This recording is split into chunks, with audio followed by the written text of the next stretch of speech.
ইমতিয়াজ, আমরা এখন প্রথম আলো কার্যালয়ের সামনে আছি কারণ বাজারে। এখানে বিক্ষুব্ধ ছাত্র জনতা যারা আছেন তারা প্রথম আলোর কার্যালয়ে ভাঙচুর করছেন, আমরা এরকমটাই দেখছি। এবং প্রথম আলোর কার্যালয়ের ভিতরে যে আসবাবপত্রগুলো আছে সেগুলো তারা এখানে বের করে আগুন জ্বালিয়ে দিয়েছে ইতিমধ্যে। এবং সেখানে আমরা দেখতে পাচ্ছি যে প্রথম আলো কার্যালয়ের দোতলা, তিনতলা এবং চারতলা সবগুলো ফ্লোরেই কিন্তু বিক্ষুব্ধ ছাত্র জনতারা প্রবেশ করেছে।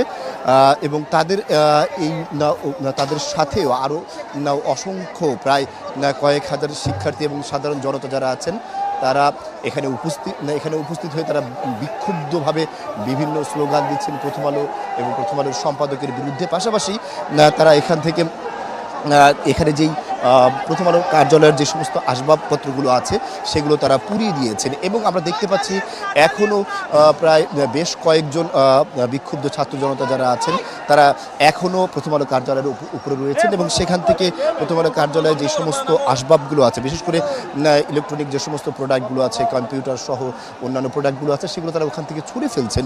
এবং এই ছুঁড়ে ফেলার সাথে সাথে তারা কিন্তু সেগুলো যেহেতু নিচে আগুন ধরিয়ে দিয়েছে, সেই আগুনে পড়ে সেগুলো কিন্তু আগুনে পুড়ছেন, তার আগুনে পুড়ছেন।